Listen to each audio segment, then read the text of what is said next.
जीवन क्या है?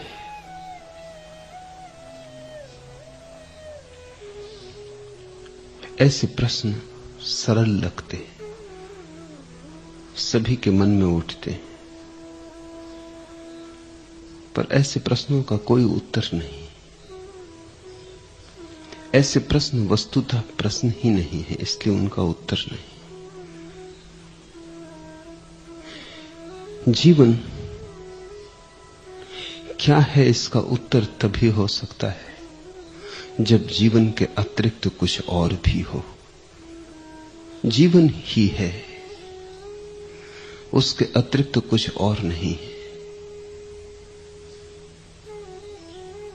हम उत्तर किसी और के संदर्भ में दे सकते थे, लेकिन कोई और है नहीं। जीवन ही जीवन है। तो न तो कुछ लक्ष्य हो सकता जीवन का, न कोई कारण हो सकता जीवन का। कारण भी जीवन है और लक्ष्य भी जीवन है। ऐसा समझो, तुमसे कोई पूछे किस चीज पर ठहरे हो, तुम कहो छत पर। और छत किस पर ठहरी है, तो तुम कहो दीवालों पर। और दीवालें किस पर ठहरी हैं, तो तुम कहो पृथ्वी पर। और पृथ्वी किस पर ठहरी है, तो तुम कहो गुरुत्वाकर्षण पर। और ऐसा कोई पूछता चले, गुरुत्वाकर्षण किस पर ठहरा है, तो चांद सूरज पर। और चांद सूरज तारों पर। और अंततः पूछे कि ये सब किस पर ठहरा है, तो प्रश्न तो ठीक लगता है, भाषा में ठीक जचता है, लेकिन सब किसी पर कैसे ठहर सकेगा? सब में तो वह भी आ गया जिस पर ठहरा है। सब में तो सब आ गया, बाहर कुछ बचा नहीं।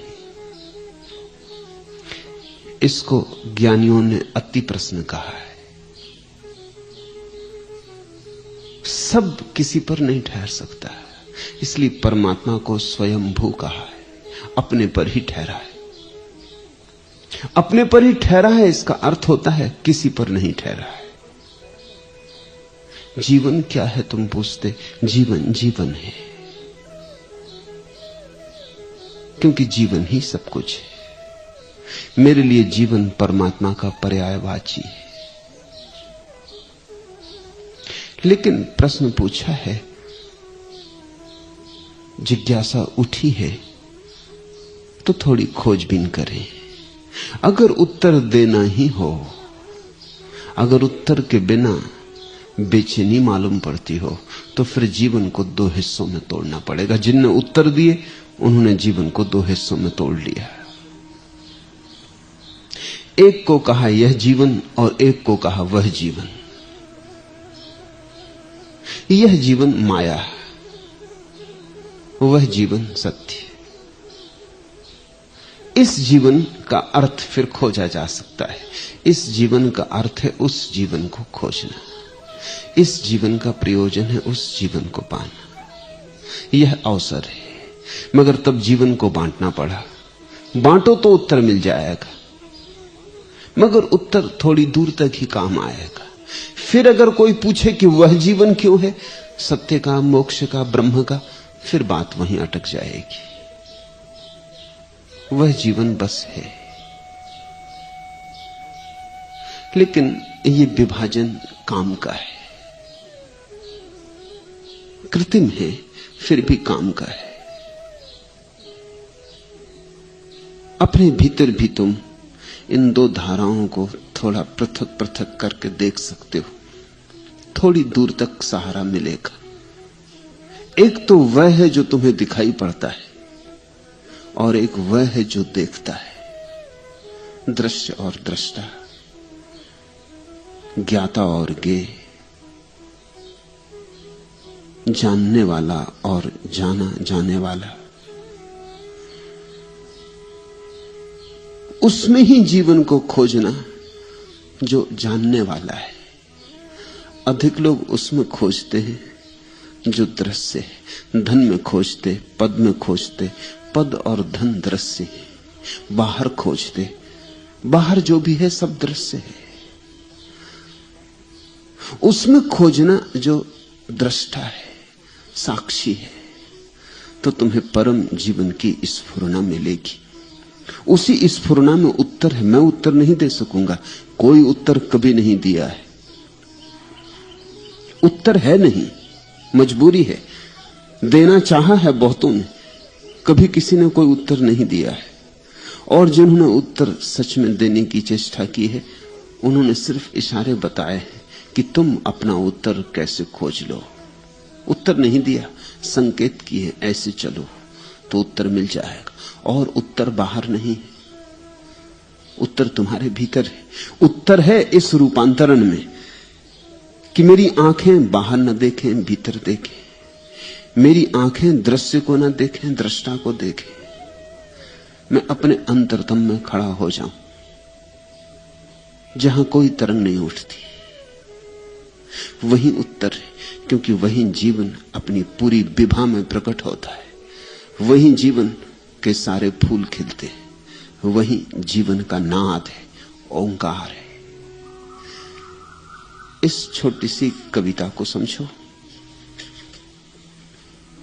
आगे ऊंघते ऊंघते बस यूं ही किसी एक ने पूछा। आगे भी पुल था, वही पुल था, वही पुल। नीलमी रात दहकती थी जहां नीचे, बहुत नीचे जमी पर। इस कदर नीचे कि झुककर अगर आवाज भी दो, चूर हो जाए वह आवाज भी गिर के जमी पर। नीलमी रात दहकती थी वहां नीचे, बहुत नीचे जमी पर। और दोपहर का पारा था, बरसता था फलक से। मैं कई सदियां चलता रहा पुल पे, मगर दूसरा कोई सिरा पुल का नजर आया ना मुझको। आखिर सा बैठ गया थक के, बस एक सांस की खातिर। पल को सुस्ता के उठा, बस की सोचा था उठूं। पांव को पुल से हटाया तो हटा पाया ना पांव। हाथ से पांव छुड़ाया तो मेरा हाथ ना छूटा। वह तिलिस्मी था कोई पुल कि मेरा जिस्म चिपकने सा लगा था। और उसी पुल के कई दांत से अब उगने लगे थे। एक ने लंबी जम्हाई ली और कहा झूठ। दूसरी अच्छी सी कोई हो कहानी तो सुनाओ। मैंने कुछ सोच के फिर एक कहानी थी शुरू की। और शहजादा कई कांच के दरवाजों से गुजरा। पहले दरवाजे से दो पांव नजर आए परी के, नीलमी हौज में डूबे हुए दो गोरे कमल से। दूजे दरवाजे से एक हाथ नजर आया परी का, संगे मरमर पे महकता हुआ एक फूल पड़ा था। तीजे दरवाजे से भी पीठी नजर आई परी की। चौथे दरवाजे से भी चेहरा नजर आया ना उसका। और शहजादा कई कांच के दरवाजों से गुजरा, कोई दरवाजा मगर हौज की जानिब न खुला। बापरे! फिर ऊँघने वालों ने अब जाग के पूछा। सिर्फ इतना ही नजर आया कि वह सोन परी कितनी सदियों से उसी हौज पर यूं बैठी हुई है। और शहजादा कई सदियों से उस शीश महल में हौज तक जाने का दरवाजा है जो ढूंढ रहा है। एक दरवाजा उसी हौज पे खुलता था। मिला? बीच में चौंक के यूं पूछा किसी ने। हां मिला। और शहजादा परी तक पहुंचा। अब के आवाज में उम्मीद थी, ताकीद भी थी। हां वह पहुंचा तो मगर सब अंग थे उस हूर के, बस चेहरा नहीं था। धत तिल मिलाकर कहा एक ने, सब झूठ। जिंदगी सच है कि झूठ ही लगती अगर अफसाना न होती। जिंदगी सच है कि झूठ ही लगती अगर अफसाना न होती। वो जो दृश्य का जगत है, एक कहानी जो तुमने रची और जो तुमने तुमसे ही कही, एक नाटक है जिसमें निर्देशक भी तुम, कथा लेखक भी तुम, अभिनेता भी तुम, मंच भी तुम, मंच पे टंगे पर्दे भी तुम और दर्शक भी तुम। एक सपना है जो तुम्हारी वासनाओं में उठा और धुएं की तरह जिसने तुम्हें घेर लिया। एक तो जिंदगी यह रही दुकान की, बाजार की, पत्नी बेटे की, आकांक्षाओं की, संसार जिसे कहा है। और एक जिंदगी और भी है, वह जो भीतर बैठा देख रहा है, देखता है कि जवान था अब बूढ़ा हुआ, देखता था कि तमन्नाएं थी अब तमन्नाएं न रही, देखता था कि बहुत दौड़ा और कहीं न पहुंचा, देखता था, देखता रहा है, सब आया सब गया, जीवन की धारा बहती रही बहती रही, लेकिन एक है कुछ भीतर जो नहीं बहता, जो ठहरा है, जो थिर है, जो अडिग है, वह है साक्षी। एक जीवन वह है, बाहर का जीवन भटकाएगा, भरमाएगा, उत्तर के आश्वासन देगा और उत्तर कभी आएगा नहीं। भीतर का जीवन ही उत्तर है। तुम पूछते हो जीवन क्या है? तुम्हें जानना होगा, तुम्हें अपने भीतर चलना होगा। मैं कोई उत्तर दूं, वो मेरा उत्तर होगा। सांडिल्य कोई उत्तर दे, वो सांडिल्य का उत्तर होगा। वो उन्होंने जाना, तुम्हारे लिए जानकारी होगी, और जानकारी ज्ञान में बाधा बन जाती। जानकारी से कभी जानना नहीं निकलता, उधारी से कहीं जीवन निकला है।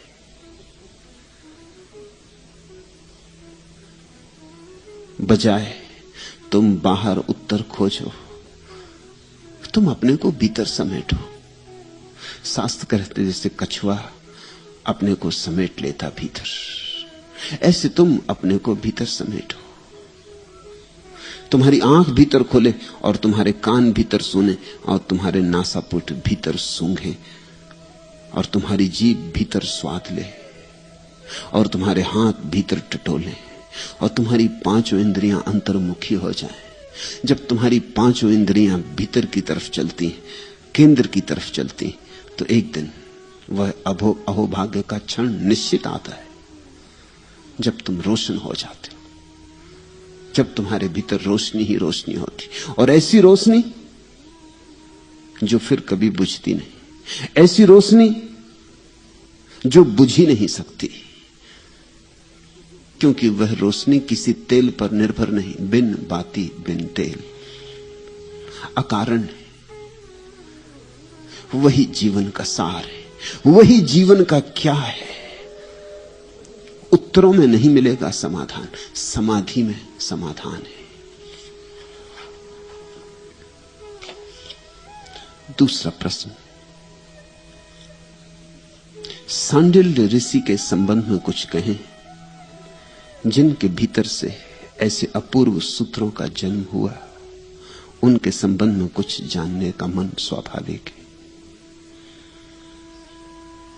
सांडिल्य ऋषि के संबंध में कुछ भी ज्ञात नहीं। किस ऋषि के संबंध में कुछ भी ज्ञात है? कोई लकीर नहीं छोड़ी, पद चिन्ह नहीं छोड़े। अच्छा ही किया है, नहीं तो तुम्हारी आदतें व्यर्थ में उलझ जाने की। सांडिल्य ऋषि कहां पैदा हुए, इससे क्या सार होगा? पूरब में पैदा हुए कि पश्चिम में, उत्तर में पैदा हुए कि दक्षिण में, क्या फर्क पड़ेगा? इस गांव में पैदा हुए कि उस गांव में, क्या फर्क पड़ेगा? सांडिल्य ऋषि के पिता कौन थे, उनका नाम क्या था, क्या फर्क पड़ेगा? आबा साडा कोई भी पिता रहे हो। कितने दिन जिए, 60 की 70 की 80 की 100 की 150 साल, क्या भेद पड़ता है? इतने लोग जी रहे हैं। 70 साल जियो तो पानी में चला जाता है, 700 साल जियो तो पानी में चला जाता है। सपना ही है, कितना लंबा देखा, इससे क्या भेद पड़ेगा? जागने पर पाओगे कि सपना लंबा था कि छोटा था, सब बराबर था, क्योंकि सपना सपना था। सांडिल्य ऋषि के संबंध में कुछ भी पता नहीं, बस यही सूत्र, भक्ति सूत्र, इतनी ही सुगंध छोड़ गए। मगर इतनी सुगंध काफी है, क्योंकि इन सूत्रों के अनुसार अगर तुम अपनी आंखें खोलोगे तो तुम्हारे भीतर का ऋषि जो सोया है जाग जाएगा। वही असली बात है। सांडिल्य के संबंध में जानने से क्या होगा? सांडिल्य को ही जान लो, और वह जानने का मार्ग तुम्हारे भीतर है। इसलिए पूरब के किसी मनीषी के संबंध में कुछ भी पता नहीं। पश्चिम के लोग बहुत हैरान होते, और उनका कहना ठीक ही है कि पूरब के लोगों को इतिहास लिखना नहीं आता। उनकी बात सच है, लेकिन पूरब की मनीषा को भी समझना चाहिए। पूरब के लोग इतना लिखने के आदी रहे। सबसे पहले भाषाएं पूरब में जन्मी, सबसे पहले किताबें पूरब में जन्मी, सबसे पहले पूरब में लिखावट पैदा हुई, सबसे पुरानी किताबें पूरब के पास। तो जिन्होंने वेद लिखे, उपनिषद लिखे, गीता लिखी, वे चाहते तो इतिहास न लिख सकते थे, चाहकर नहीं लिखा। उनकी बात भी समझनी चाहिए, जान के नहीं लिखा। जिन्होंने कहा संसार माया है, वो इतिहास लिखें तो कैसे लिखें? किस बात का इतिहास? बबूलों का इतिहास, इंद्रधनुषों का इतिहास, मृग मरीचिकाओं का इतिहास, जो है ही नहीं है उसका इतिहास। पश्चिम ने इतिहास लिखा क्योंकि पश्चिम ने बाहर के जगत को सत्य माना है। इतिहास लिखने के पीछे बाहर के जगत को सत्य मानने की दृष्टि है। सत्य है तो महत्वपूर्ण है। तुम सुबह उठ के अपने सपने तो नहीं लिखते,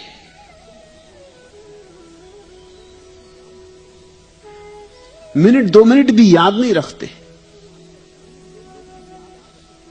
जाग गए, बात खत्म हो गई। सपना भी कोई लिखने की बात है। तुम डायरी में अपने सपने नहीं लिखते, हालांकि पश्चिम में लोग सपने भी डायरी में लिखते। जब बड़े सपने को मान लिया तो छोटे सपने को भी मानना पड़ता है, और जिन्होंने बड़ा सपना ही इंकार कर दिया, वे छोटे सपने की क्या फिक्र करें?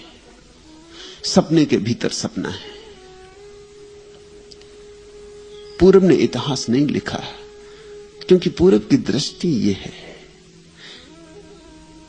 कि इन सब व्यर्थ की बातों को लिखने से क्या होगा, सार क्या है, प्रयोजन क्या है?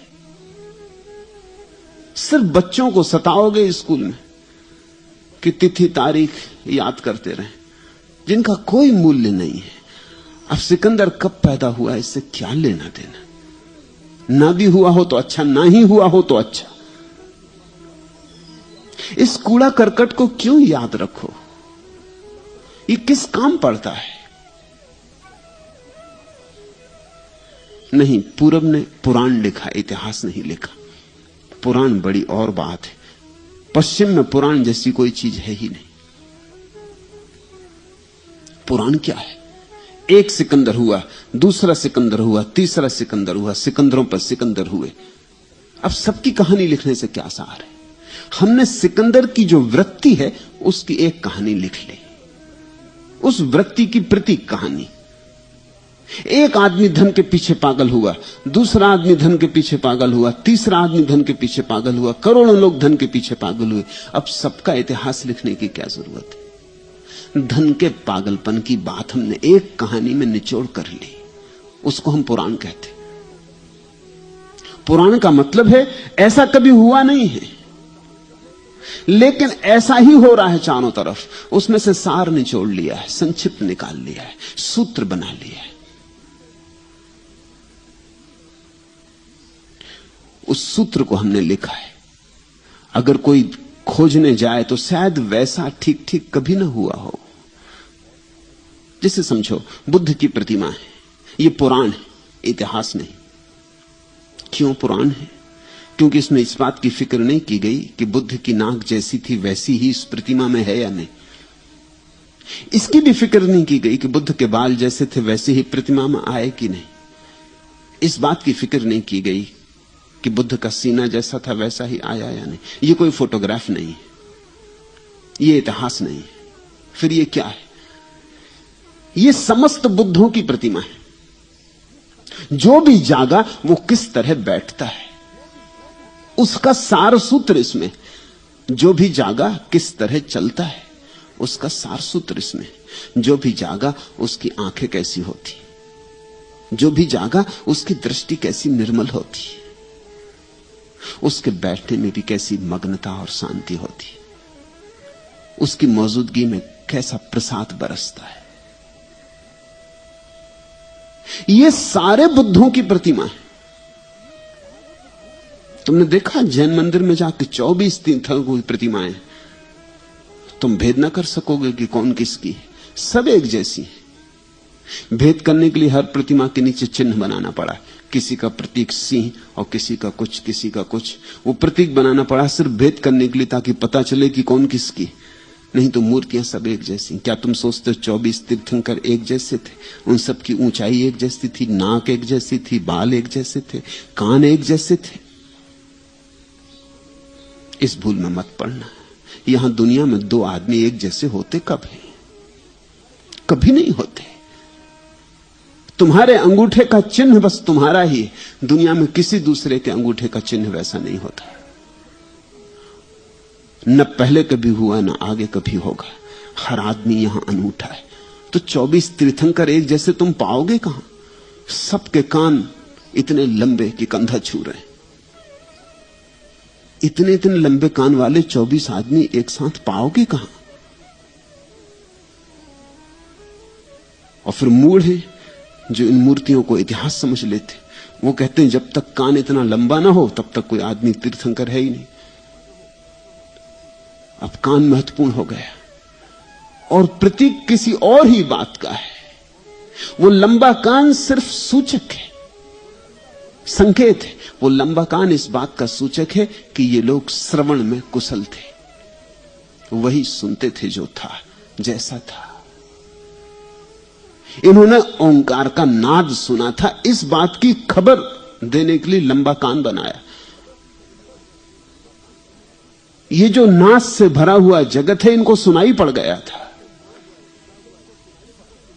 इनकी बड़ी बड़ी आंखें सिर्फ इस बात की खबर है कि इनकी दृष्टि बड़ी थी, गहरी थी, पारदर्शी थी। इनकी अडग प्रतिमा,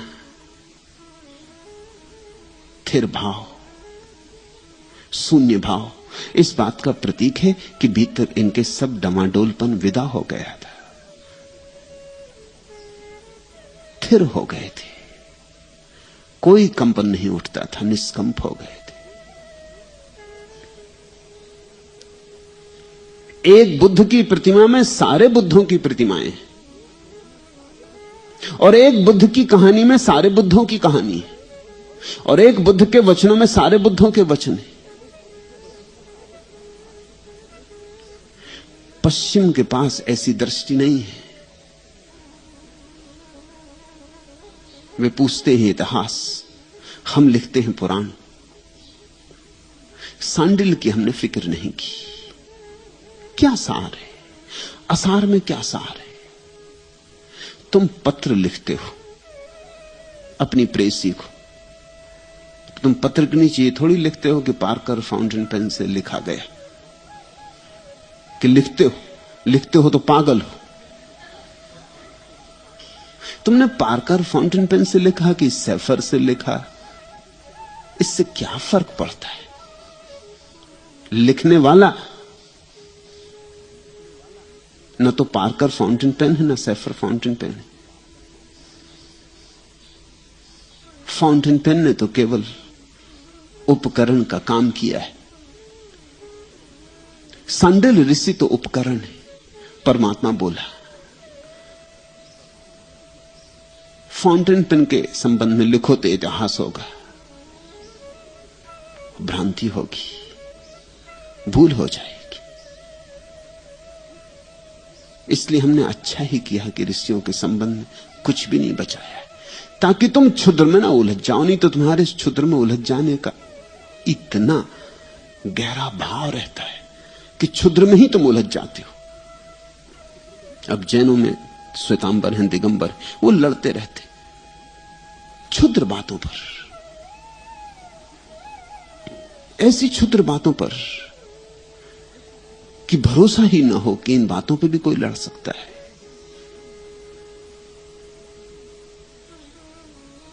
कि महावीर की प्रतिमा आंख बंद किए हो कि खुली हुई हो।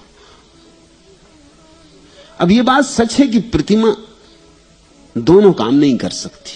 प्रतिमा है, अब आंख खोलना और बंद करना तो नहीं कर सकती। महावीर दोनों काम करते रहे होंगे, आंख खोलना और आंख बंद करना दोनों ही करते रहे होंगे। आंख से जिंदा आदमी थे तो आंख कभी खोलते भी होंगे, कभी बंद भी करते होंगे। ऐसा थोड़ी कि आंख बंद किए सो बंद किए, या खोल ली तो खोले ही रहे। कोई पागल तो नहीं थे।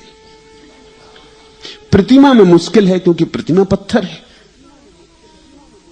अब प्रतिमा पलक नहीं झप सकती, तो प्रतिमा में या तो आंख खुली होगी या बंद होगी। मगर झंझट खड़ी हो जाती इसी बात पे कि प्रतिमा आंख खुली बनाए कि बंद बनाए। लोग हैं जो कहते हैं हम तो खुली आंख की ही पूजा करेंगे, और लोग हैं जो कहते हैं हम तो बंद आंख की ही पूजा करेंगे। इस पे सिर फूट जाते, अदालतों में मुकदमे चलते, मंदिर तोड़ दिए जाते। और ऐसा किसी एक धर्म में होता, वैसा नहीं, सभी धर्मों में होता। क्षुद्र में उलझ जाते हैं हम। क्षुद्र के लिए बड़े उत्सुक हैं। हमें क्षुद्र चाहिए ही, ताकि हम जल्दी से मुट्ठी बांध लें। विराट तो हमारी पकड़ में नहीं आता, और विराट हमें डराता भी। अब सांडिल्य सूत्रों को समझने से ज्यादा तुम्हारी चिंता इस बात की कि सांडिल्य ऋषि के संबंध में कुछ पता चलना चाहिए। क्या फायदा, क्या करोगे?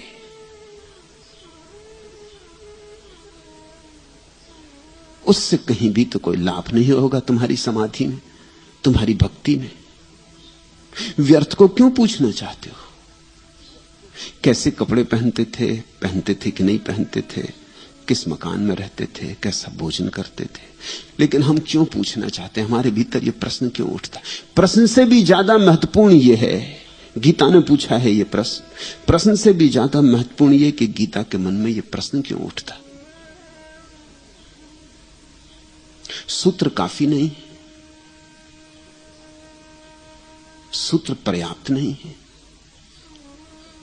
सूत्रों में ही ऋषि को खोजो, सूत्रों से बाहर नहीं। सूत्रों में ही पकड़ो ऋषि को, सूत्रों में ही उनकी उपस्थिति है, क्योंकि ये उनके प्राण और उनकी प्रज्ञा है, ये उनका अनुभव है, ये उनकी जीवंत प्रतीति है। ये सूत्र ऐसे ही नहीं है कि किसी लेखक ने लिखे, जिसने जिए। यही तो भेद है ऋषि और कवि का। कवि हम उसको कहते हैं जिसने जिया नहीं और गाया। ऋषि हम उसको कहते हैं जिसने जिया और गाया। जो जिया वही गाया, जैसा जिया वैसा ही गाया। जाना तो कहा, उसको ऋषि कहते, बिना जाने कहा उसको कवि कहते। इसलिए कवि की कविता पढ़ो तो बहुत सुंदर मालूम होगी, और अगर कभी भूल चूक कवि से मिलना हो जाए तो बड़ा चित्त में विषाद होगा।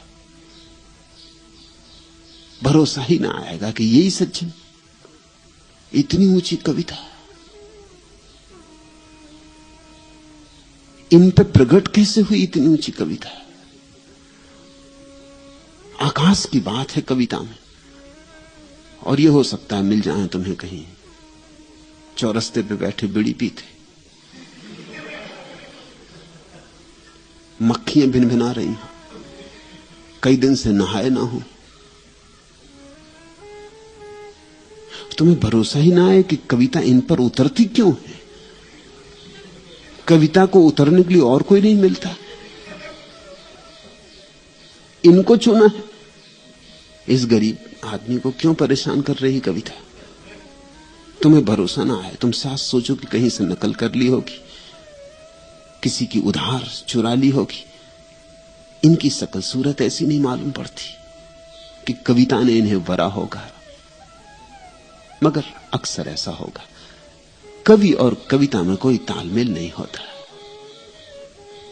किसी क्षण में कवि पकड़ लेता जैसे बिजली कौंध गई।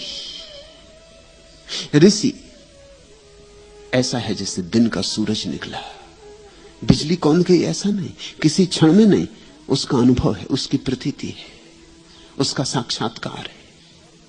सांडिल्य ऋषि है और उन्हें अगर तुम्हें पकड़ना हो तो उनके सूत्रों में ही डुबकी लगा लेना। वो जैसा कहते हैं उसको ही अगर तुम समझ गए तो तुम पाओगे कि तुम सांडिल्य ऋषि को समझ गए। ऋषि का अनुभव तुम्हारे भीतर छिपे हुए प्रेम के प्रवाह में होगा। क्षुद्र को मत पकड़ो और क्षुद्र की चिंता भी मत करो। क्षुद्र की चिंता तुम्हारे मन में उठी कि तुम विराट से वंचित होने लगे। मगर हमारी ऐसी ही उत्सुकताएं, हम मूल तो प्रश्न पूछते नहीं, हम गौण प्रश्न पूछते और कभी कभी गौण के विवाद में उलझ जाते। सारी दुनिया में तथाकथित धार्मिक लोग गौण के विवाद में उलझ गए। मुसलमान सोचता है कि काबा की तरफ हाथ जोड़ के प्रार्थना करूं तो ही पहुंचेगी। कोई सोचता है काशी में स्नान करूं तो ही पहुंचूंगा। गौण में उलझ गए। प्रार्थना महत्वपूर्ण है, किस तरफ हाथ किए क्या फर्क पड़ता है। परमात्मा सब ओर है। काबा ही काबा है, सब पत्थर काबा के पत्थर है और सब जल गंगा है। मन चंगा तो कठौती में गंगा, वो नल की टोंटी से जो आती वह भी गंगा। मन चंगा हो, रोग से भरे हुए मन को लेकर चले जाओगे, गंगा में भी स्नान कराओगे तो क्या होगा। लेकिन हम क्षुद्र को पकड़ लेते। प्रार्थना तो भूल जाती है, प्रार्थना की औपचारिकता याद रह जाती। मंदिर तो हो आते, लेकिन मंदिर का भाव भीतर है ही नहीं। और भाव हो तो मंदिर जाओ क्यों, जरूरत क्या है। जहां बैठे वहां मंदिर, जहां बैठ के उसकी स्तुति उठी वहां मंदिर, जहां बैठ के आंखें बंद कर ली उसके भाव में रस विभोर हुए वहां मंदिर है। यहां रोज ऐसा होता, मैं जीसस पे बोलता हूं तो कोई ईसाई मुझसे आके कहता है कि जो बातें आपने कही ये गजब की।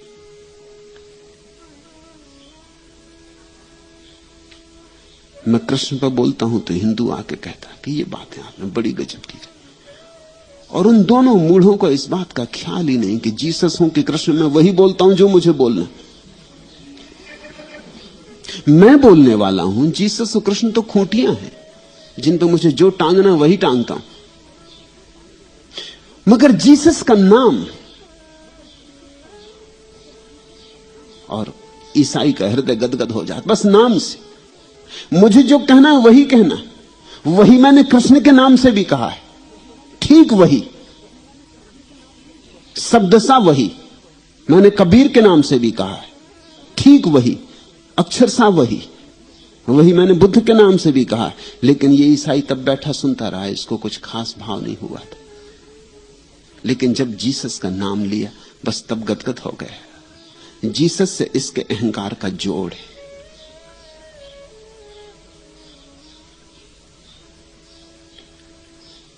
किसी का जोड़ कबीर से है और किसी का जोड़ महावीर से।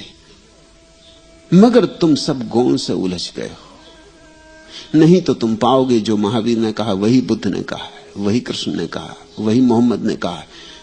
अगर तुम मूल को देखोगे तो तुम ये व्यर्थ की बातें भूल जाओगे। तुम न हिंदू रह जाओगे, न मुसलमान, न ईसाई। तुम सिर्फ आदमी हो जाओगे। और वही बात मूल्य की, आदमी पाना बड़े कठिन है।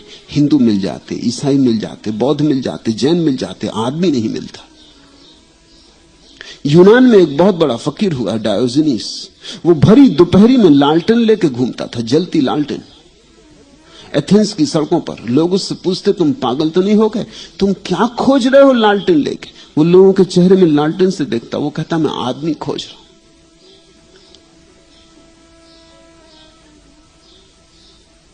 जिंदगी के अंत में जब डायोजनीज मर रहा था तो किसी ने उससे पूछा, वो अपनी लालटेन रखे पड़ा था, किसी ने उससे पूछा कि तुम जिंदगी भर दिन की भरी दोपहरी में लालटेन जला के आदमी खोजते रहे, मिला? डायोजनीज ने आंखें खोली और कहा, आदमी तो नहीं मिला, लेकिन यही क्या कम है कि किसी ने मेरी लालटेन नहीं चुराई। धन्यवाद इसी का कि लालटेन बच गई, नहीं तो कई की नजर लालटेन पे लगी थी। आदमी तो मिलता ही नहीं था। आदमी मिलना कठिन है क्योंकि हर आदमी गौण में उलझ गया है। तुम फिक्र ना करो, सांडिल्य हुए हो कि ना हुए हो, ये सूत्र हो गए, यही बहुत है। ये किसने लिखे क्या फर्क पड़ता है, किस कलम से उतरे क्या फर्क पड़ता है, किस वाणी से बोले गए क्या फर्क पड़ता है। बोलने वाला गोरा था कि काला था, जवान था कि बूढ़ा था, क्या फर्क पड़ता है।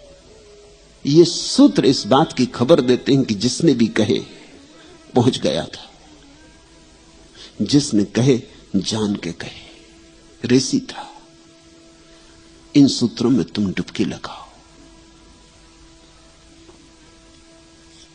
तीसरा प्रश्न, आपने कल श्रद्धा का महत्व कहा, लेकिन बुद्धि श्रद्धा करने में बाधा बनती, वह आशंका करती है, प्रश्न उठाती। आशंका और प्रश्नों में अश्रद्धा है ही नहीं। आशंका और प्रश्न श्रद्धा की तलाश है। बुद्धि बाधा नहीं बनती। बुद्धि तुम्हें साथ दे रही। बुद्धि कहती जल्दी श्रद्धा मत कर लेना, नहीं तो कच्ची होगी। बुद्धि कहती पहले ठीक जांच परख तो कर लो। तुम बाजार मिट्टी का घड़ा खरीदने जाते हो, 2 पैसे का घड़ा, तो सब तरफ से ठोक पीट के लेते हो या नहीं? तुम ये तो नहीं कहते कि ये बुद्धि जो कह रही जरा घड़े को ठोक पीट लो, ये दुश्मन है घड़े की।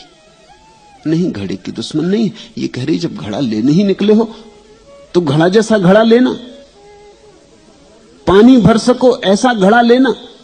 श्रद्धा करने निकले हो तो ऐसी श्रद्धा लेना कि परमात्मा को भर सको। ऐसा टूटा फूटा घड़ा मत ले आना, कच्चा घड़ा मत ले आना कि पहली बरसात हो घड़ा बह जाए, पानी आए और रुके ना। छिद्र वाला घड़ा मत ले लेना।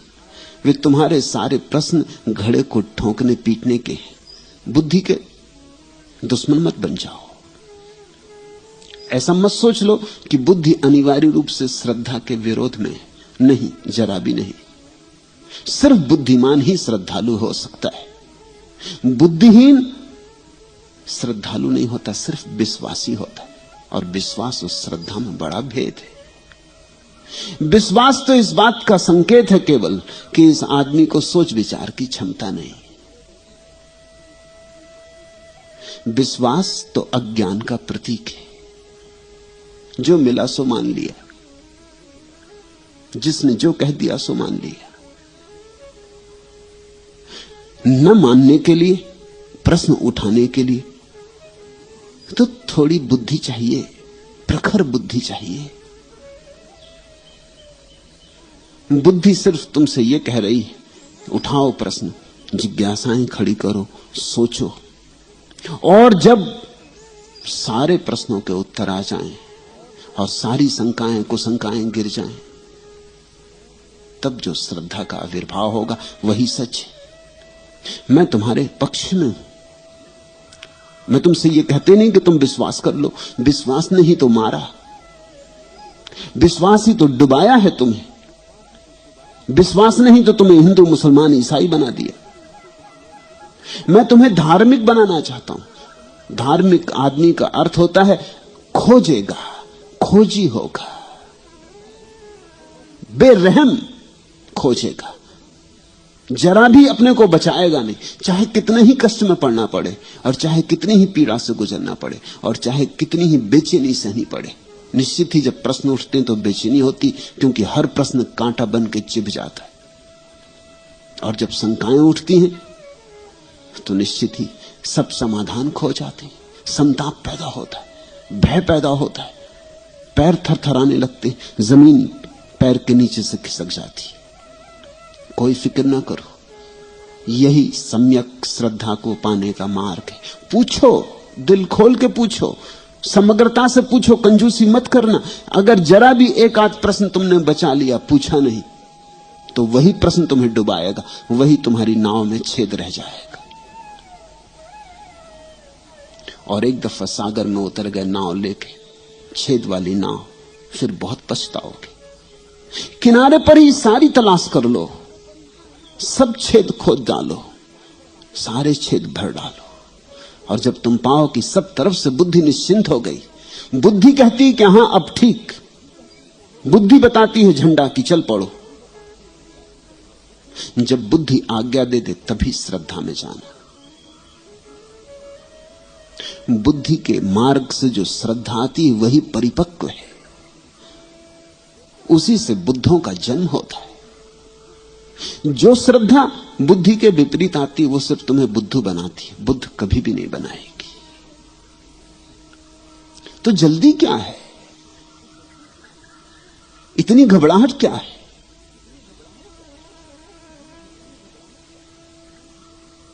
खोजो, खोज में पीड़ा है। खोज आग है जो जलाती मगर निखारती भी।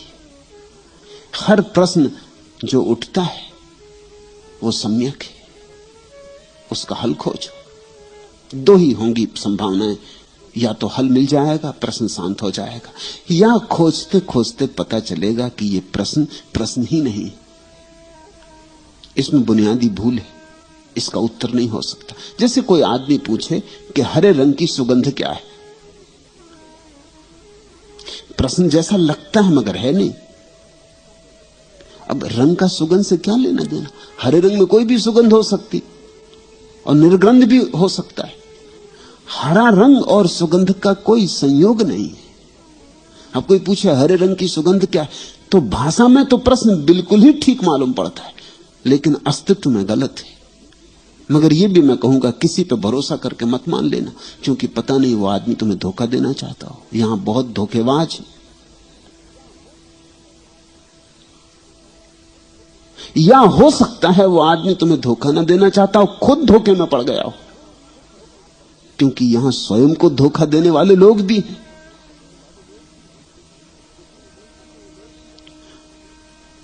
खोजो, जिन प्रश्नों के उत्तर मिल जाएंगे वो प्रश्न गिर गए, उतने तुम निर्भर हुए। और जिन प्रश्नों के उत्तर अंत तक न मिलेंगे, उनमें भी खोजते खोजते तुम्हें यह अनुभव समझ में आ जाएगा कि ये प्रश्न ही नहीं। जो प्रश्न है उसका उत्तर निश्चित मिलेगा, और जो प्रश्न नहीं है उसके संबंध में दृष्टि जागेगी कि ये प्रश्न ही नहीं है, ये व्यर्थ का प्रश्न है, इसका उत्तर हो ही नहीं सकता, मैं नाहक खोज रहा हूं। दोनों हालतों में प्रश्न से तुम निर्भर होते जाओगे। एक ऐसी घड़ी आती चेतना की जब कोई प्रश्न नहीं रह जाता। उस निष्प्रश्न दशा में श्रद्धा का जन्म। तुम पूछते, आपने कल श्रद्धा का महत्व कहा, लेकिन बुद्धि श्रद्धा करने में बाधा बनती नहीं। बुद्धि कभी बाधा नहीं बनती। तुम जल्दी श्रद्धा करना चाहते हो, तुम कच्ची श्रद्धा करना चाहते हो, इसलिए तुम बुद्धि का विरोध कर रहे हो। तुम गलत हो, बुद्धि गलत नहीं। तुम उधार श्रद्धा करना चाहते हो, तुम कीमत नहीं चुकाना चाहते श्रद्धा की, तुम कष्ट नहीं झेलना चाहते श्रद्धा को पाने में, और हर चीज के लिए कीमत चुकानी पड़ती। और श्रद्धा तो इतनी बड़ी संपदा है, उसके लिए कीमत न चुकाओगे तो कैसे मिलेगी? तुम चाहते हो कोई कह दे और हम मान लें, कोई कह दे और हम मान लें, हमें कुछ खोजबीन न करनी पड़े, हमें ये लंबे रास्ते तय न करने पड़े, हमें ये पहाड़ी चढ़ाइयां पूरी न करनी पड़े, हमें ये सागर न लांघने पड़े, हम यहीं के यहीं बैठे रहें, कोई कह दे हम मान लें। बुद्धि इसमें बाधा डालती। बुद्धि श्रद्धा में बाधा नहीं डालती, बुद्धि तुम्हारी इस बेईमानी में बाधा डालती। ये तो तुम सस्ती और जो मुफ्त श्रद्धा चाहते हो उसमें बाधा डालती, और अच्छा है कि बाधा डालती। बुद्धि तुम्हें चैन न लेने देगी। ऐसी मुफ्त ओढ़ ली गई श्रद्धाएं बुद्धि उखाड़ के फेंक देगी। बुद्धि परमात्मा की सेवा में संलग्न है, तुम्हारी सेवा में संलग्न नहीं तो तुम तो किसी भी घोड़े पे बैठ जाना चाहते हो, आंख बंद करके सोचना चाहते हो यही महल है, आ गया महल। क्योंकि चलने से बचना है। अगर कहो कि महल नहीं आया तो चलना पड़ता है, अगर कहो कि यह सत्य नहीं है तो फिर सत्य खोजना पड़ता है। तुम तो किसी भी चीज को पकड़ लेना चाहते हो। तुम तो ऐसे हो जैसे डूबते को तिनके का सहारा, तिनका ही पकड़ लेता है। कागज की नाव में ही बैठ जाते हो, नाम मिल गया बस पर्याप्त है। बुद्धि कहती जरा संभालो, जरा होश संभालो, ये कागज की नाव है, डुबकी खा जाओगे। अभी कम से कम किनारे पर हो, इस किनारे पर ही सही, कम से कम किनारे पर हो। उस किनारे पर पहुंचना हो तो कोई ठीक सम्यक नाव खोजो, ये कागज की नावों से नहीं पहुंच पाओगे। तुम्हारे पिता ने कह दिया कि मान लो, और तुमने मान लिया ये कागज की नाव। न तुम्हारे पिता को पता है, उनके पिता ने उनसे कह दिया था, उनको भी पता नहीं था। ऐसी उधारी चल रही। तुम जिंदगी को इस तरह जी सकते हो? तुम्हारे पिता ने कह दिया कि बेटा मैंने भोजन कर लिया, अब तुझे क्या जरूरत है, तू मान ले कि पेट भर गया। तो तुम मानते नहीं, तुम कहते पिताजी आपका भर गया होगा, मेरा तो भरना चाहिए। मैं भोजन करूंगा तब मेरा भरेगा, आपके भरने से मेरा नहीं भरता। मैं अपनी तृप्ति चाहता हूं, मैं भी हूं।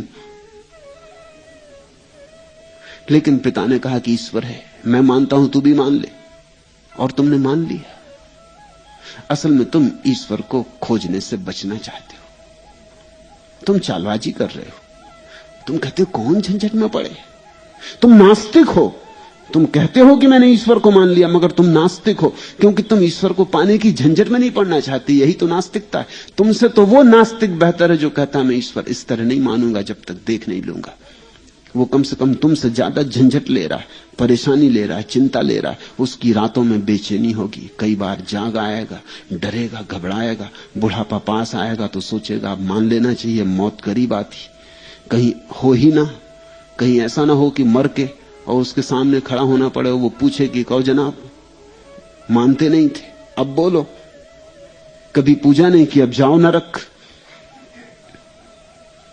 बुढ़ापा करीब आता है तो नास्तिक भी सोचने लगता मान ही लो, हर्ज क्या है, बिगड़ेगा क्या। यही समझो कि कुछ समय पूजा पत्री में खराब हुआ, और क्या बिगड़ने वाला है। हुआ तो काम आ जाएगा, और नहीं हुआ तो अपना खोया क्या। वो संभाल रहा है, वो व्यवसाय कर रहा है। उससे तो नास्तिक कहीं ज्यादा ईमानदार है। वो कहता है ठीक है, जो होगा होगा, मगर जब तक मैं अनुभव न कर लूं कैसे मानूं। मैं नास्तिक का विरोधी नहीं हूं। मेरी तो दृष्टि यही है कि परम आस्तिकता नास्तिकता के मार्ग से ही आती। मैं तो नास्तिकता को आस्तिकता का विरोध नहीं मानता, सीढ़ी मानता हूं। झूठा आस्तिक कभी आस्तिक नहीं हो पाता, सच्चा नास्तिक निश्चित ही आस्तिक हो जाता है। अब तुम कहते हो कि बुद्धि बाधा डाल रही, बुद्धि बाधा डाल रही, तुम जल्दी से पकड़ लेना चाहते हो। बुद्धि की बड़ी कृपा है तुम पर। उसके प्रश्नों को सुनो, उसकी शंकाओं पर विचार करो। वो जो तुम्हारे भीतर बवंडर उठाती है, उन बवंडरों से गुजरो। वो जो तूफान उठाती है, उनसे गुजरना होगा। वे तुम्हारी परीक्षाएं, उनसे कसौटी है, उनसे गुजर के ही तुम निखरोगे। उनसे गुजर के ही तुम किसी दिन सम्यक श्रद्धा को उपलब्ध होगे। विश्वास तो झूठे हैं, विश्वास पर विश्वास मत कर लेना।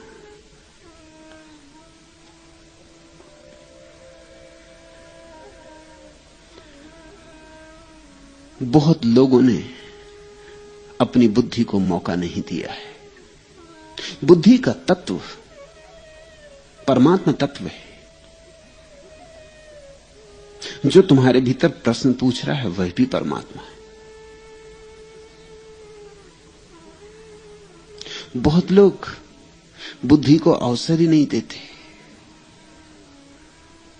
उसको दबा के रखते, उसको उभरने नहीं देते। इसलिए तो अधिक लोग पंगु रह जाते, पक्षाघात, अप्रोढ़ रह जाते, बचकाने रह जाते। उनके जीवन में परिपक्वता नहीं आती। मैं सभी प्रश्नों के पक्ष में हूं। या तो प्रश्न सच्चे होंगे तो उत्तर मिल जाएंगे, या प्रश्न झूठे होंगे तो उनका झूठ दिखाई पड़ जाएगा। दोनों हालत में लाभ है, मगर चलो बुद्धि के साथ। श्रद्धा बुद्धि का अंतिम शिखर है, बुद्धि ही लाती, बुद्धिमान ही श्रद्धा तक पहुंचते।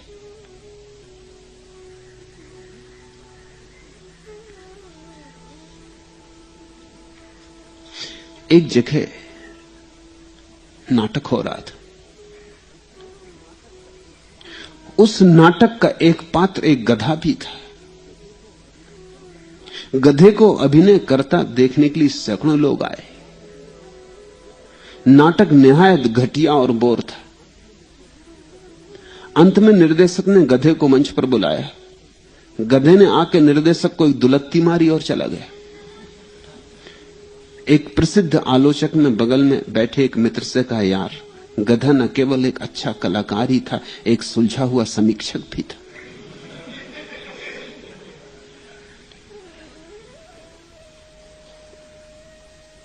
बुद्धि की आलोचना को समझो, बुद्धि की समीक्षा को समझो।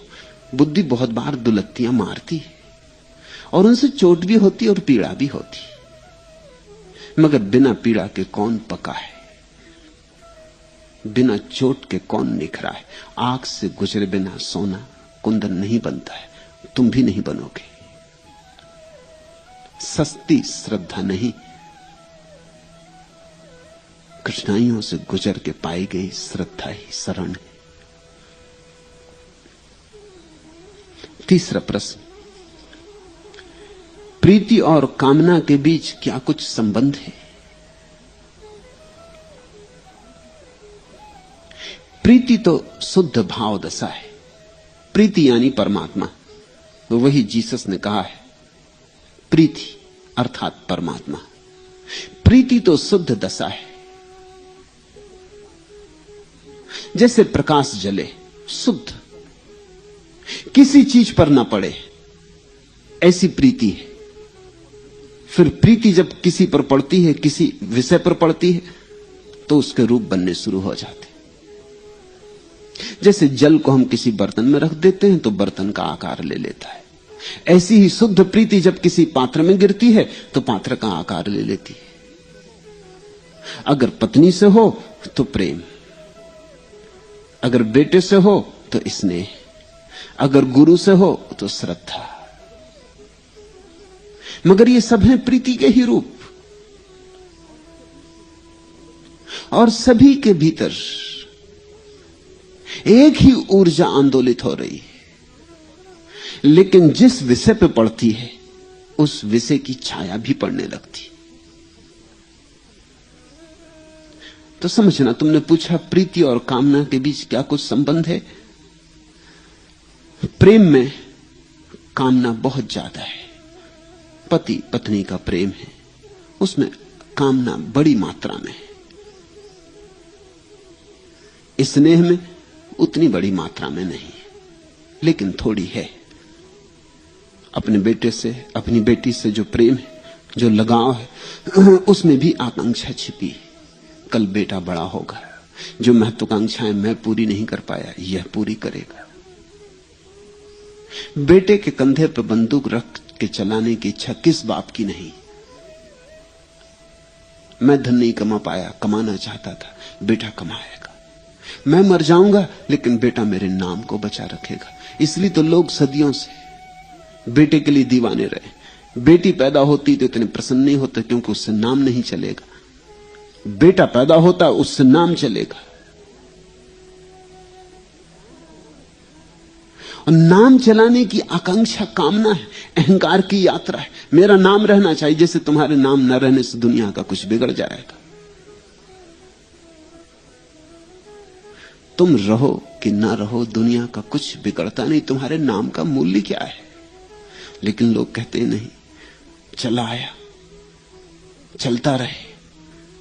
एक तरह की परोक्ष अमरता की आकांक्षा है कि पता नहीं हम तो बचे न बचे, लेकिन कुछ तो बचेगा, हमारा अंश सही, हमारा बेटा सही है, तो हमारा खून, फिर इसके बेटे होंगे, इसी बहाने जिएंगे, मगर जिएंगे, ऐसी जीवेषणा है। तो कामना तो है ही, पति पत्नी जैसी प्रगाढ़ वासना जैसी नहीं है, मगर फिर भी महत्वाकांक्षा है। उससे भी कम रह जाती है गुरु के साथ जो श्रद्धा का संबंध है, उसमें और भी कम हो गई, पर फिर भी है, क्योंकि गुरु से भी कुछ पाने की आकांक्षा है। मोक्ष, ध्यान, समाधि, कुछ पाने की आकांक्षा है, मगर शुद्ध होती जा रही, कम होती जा रही। पति पत्नी के प्रेम में सर्वाधिक, पुत्र पुत्रियों के प्रेम में उससे कम, श्रद्धा में बहुत न्यून, 1% रही। जैसे पति पत्नी के प्रेम में 99% थी। फिर जब 1% भी शून्य हो जाता है तो श्रद्धा का भी अतिक्रमण हो गया। तब भक्ति में कामना जरा भी नहीं रहती। अगर भक्ति में कामना रहे तो भक्ति नहीं। अगर तुमने परमात्मा से कुछ मांगा तो चूक गए, कुछ भी मांगा तो चूक गए। तुमने कहा कि मेरी पत्नी बीमार है, ठीक हो जाए, कि मेरे बेटे को नौकरी नहीं लगती, नौकरी लग जाए, कि तुम चूक गए। ये प्रार्थना न रही, ये वासना हो गई। प्रार्थना तो तभी है जब कोई भी मांग ना हो, कोई अपेक्षा ना हो। प्रार्थना शुद्ध धन्यवाद है, मांग का सवाल ही नहीं। जो दिया वो इतना ज्यादा है कि हम अनुग्रहित थे, जो दिया वो मेरी पात्रता से ज्यादा है। ऐसी कृतज्ञता का नाम भक्ति। भक्ति 100% प्रीति है। जरा भी धुआं नहीं रहा। आग तुम जलाते हो, लकड़ी तुम जलाते हो, तो तुमने देखा अलग अलग लकड़ियों से अलग अलग धुआं उठता है, मगर तुमने कारण देखा? कारण होता है जो लकड़ी जितनी गीली होती उतना धुआं उठता है। अगर लकड़ी बिल्कुल गीली ना हो, आर्द्रता हो ही ना लकड़ी में, धुआं बिल्कुल नहीं उठेगा। धुआं लकड़ी से नहीं उठता, लकड़ी में छिपे पानी से उठता है। तो गीली लकड़ी जलाओ तो बहुत धुआं उठता है। पति पत्नी के बीच गीली लकड़ी जलती, पिता बेटे के बीच लकड़ी थोड़ी सूखी है, मगर अभी भी धुआं उठता है। गुरु शिष्य के बीच करीब करीब लकड़ी सूखी है। जिनके पास देखने को आंख है उनको ही धुआं दिखाई पड़ेगा, नहीं तो दिखाई भी नहीं पड़ेगा। अगर आंख थोड़ी कमजोर है, चश्मा लगा है, तो दिखाई नहीं पड़ेगा। 1% बचा है, 99% सूखापन है। और जब परमात्मा और तुम्हारे बीच प्रीति जलती है तो धुआं उठता ही नहीं, निर्धूम अग्नि होती।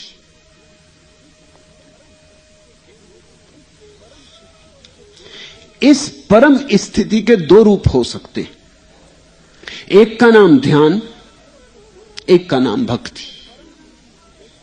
अगर ये परम प्रीति की दशा, निर्धूम दशा, परमात्मा की तरफ उन्मुख हो, समग्र के प्रति उन्मुख हो, तो भक्ति इसका नाम है। और अगर ये किसी के प्रति उन्मुख ना हो, अंतर्मुखी हो, अपने में ही गिर रही हो, ये प्रीति का झरना स्वयं में ही गिर रहा हो, कहीं ना जा रहा हो, इसकी कोई दिशा ना हो, तो ध्यान। इन 2 ही मार्गों से आदमी ने पाया है। बुद्ध ने ध्यान से, मीरा ने भक्ति से। दोनों की शुद्ध दशाएं हैं। बुद्ध की प्रीति अपने ही भीतर उमगती है, लबालब झील बन गई है। मीरा की भक्ति नाचती है, सागर की तरफ चलती, सरिता बन गई है। पर दोनों ही हालत में प्रीति शुद्ध हो गई।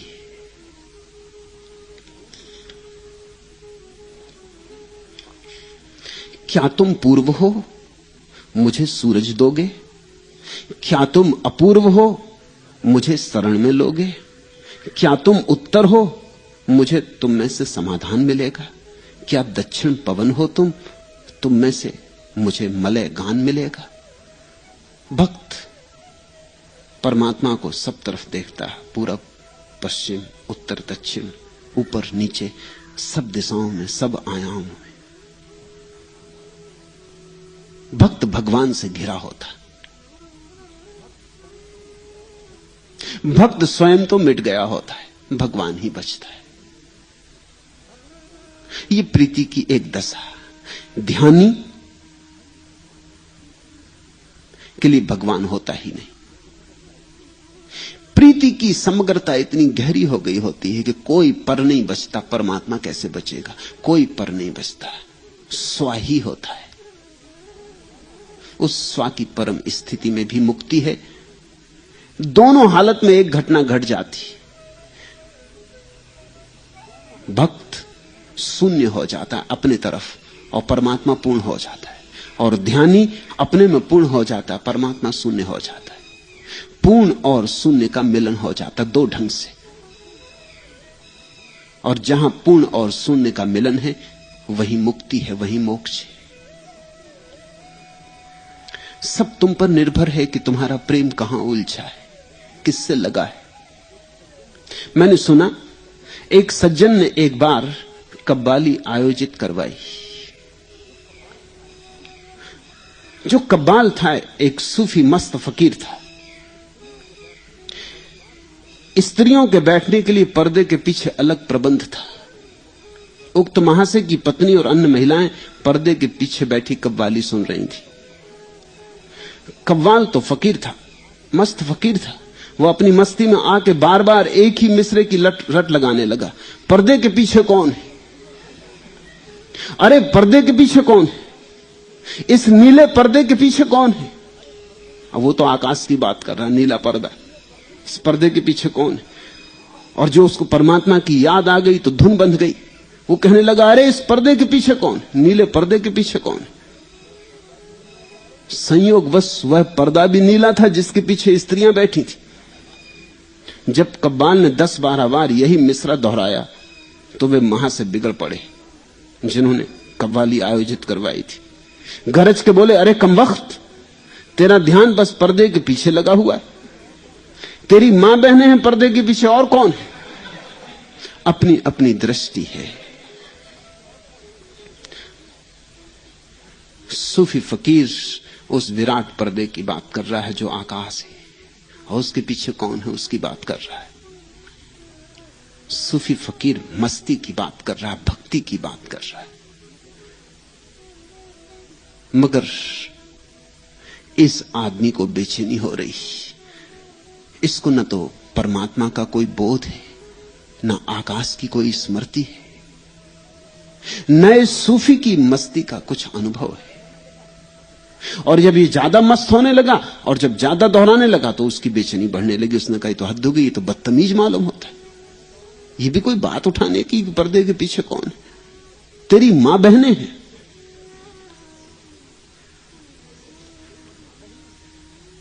तुम्हारा प्रीति का विषय क्या है, बस उतना ही तुम समझ पाओगे। तुम्हारी जो प्रीति की धारा है जिस तरफ जा रही, उतना ही तुम समझ पाओगे। इसलिए अक्सर ऐसा हो गया है कि भक्तों के वचनों को बहुत गलत समझा गया है। फ्रायड और उसके अनुयायी तो समझते हैं कि ये भक्तों की वाणी सब काम वासना का ही विक्षिप्त रूप है। पर्दे के पीछे कौन है? अरे नीले पर्दे के पीछे कौन? फ्रायड समझता है कि सब स्त्रियों की बातें हो रही, तुम्हारी मां बहनें हैं, और कौन?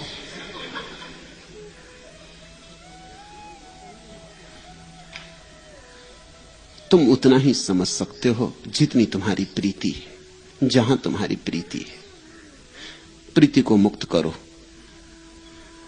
अगर पति पत्नी वाली प्रीति है तो थोड़ी वात्सल्य को जगाओ, थोड़े स्नेह को जगाओ। अगर स्नेह जग गया है तो थोड़ी श्रद्धा जगाओ। अगर श्रद्धा जग गई है तो भक्ति में छलांग लगाओ।